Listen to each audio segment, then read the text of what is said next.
کیا آپ کو معلوم ہے کہ ٹائٹینک بحری جہاز جو کہ 1912 میں 14 اور 15 اپریل کی درمیانی شب کو سمندر میں ڈوب گیا تھا، اس کے متعلق اس جہاز کے مالک نے کیا دعویٰ کیا تھا؟ یہ ایک مشہور برطانوی مسافر بحری جہاز تھا جو اپنے پہلے ہی سفر کے دوران ایک برفانی تودے سے ٹکرا کر ڈوب گیا تھا۔ اس حادثے میں ہلاک ہونے والے 1512 افراد شامل تھے۔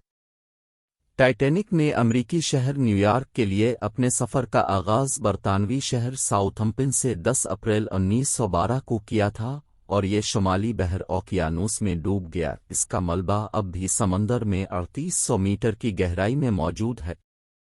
اپنے سفر کے آغاز کے چوتھے اور پانچویں روز کی درمیانی شب اس میں سوار 1512 مسافروں کی زندگی کا چراغ اس وقت بجھ گیا جب یہ سمندر کا بادشاہ برف کے گالے سے ٹکرا کر 2 ٹکڑے ہو گیا۔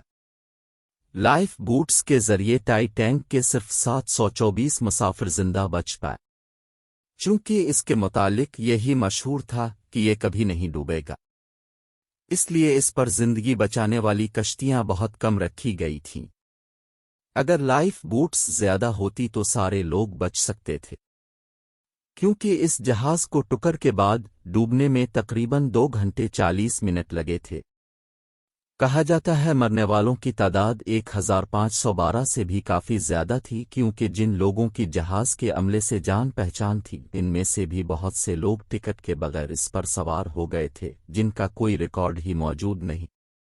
بچنے والوں میں سے کمپنی کا مالک اس میں بھی شامل تھا، جو خواتین اور بچوں کو ڈوبتے جہاز کو چھوڑ کر ایک کشتی کے ذریعے نکل گیا۔ اس خود غرضی پر وہ پوری زندگی نفرت کا نشانہ بنا رہا۔ اسے ٹائٹینک کا بزدل ترین شخص کہا جاتا تھا۔ اس کا نام بروٹ اسمے تھا۔ بروٹ اسمے اکتوبر 1937 کو گوشہ تنہائی میں چل بسا۔ دوسری طرف جہاز کا پائلٹ ایڈورڈ جان سمتھ بیشتر عملے کے ساتھ خواتین اور بچوں کو بچانے کی کوشش میں خود ڈوب کر انسانیت پر احسان کر گیا۔ وہ آخری آدمی تھا جس نے جہاز سے چھلانگ لگائی تھی۔ اس کے بارے میں لائف بوٹ کے چلانے والے نے بتایا تھا کہ ایک آدمی آخری کشتی کی طرف تیرتے ہوئے لپکا تو ایک مسافر نے کہا، یہ پہلے ہی اوور لوڈ ہے۔ اس پر تیراک پیچھے ہٹ گیا اور کہا، ٹھیک ہے لڑکے، اللہ آپ پر رحمت کرے۔ یہ جہاز کا پائلٹ 62 سالہ ایڈورڈ جان سمتھ تھا۔ دوسروں پر اپنی جان نچھاور کرنے کے عظیم جذبے کو خراج تحسین پیش کرنے کے لیے اس کا مجسمہ سٹیفورڈ میں نصب کیا گیا ہے۔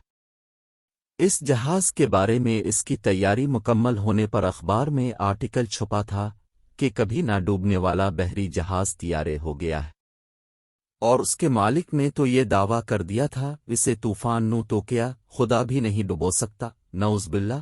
یہ وہ دعویٰ تھا جو لنگر اٹھانے کے موقع پر اس کے مالک بروٹ اسمے نے کیا تھا۔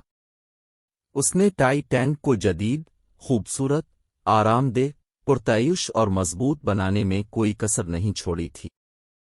خدا کا نام لے کر سمندر میں کشتی ڈال دی جائے تو وہ منحصر موجوں سے بچ کر نکل سکتی ہے، لیکن تکبر سے سمندر میں اتارا جانے والا دیو ہیکل جہاز بھی ممکن ہے کنارے نہ لگ سکے۔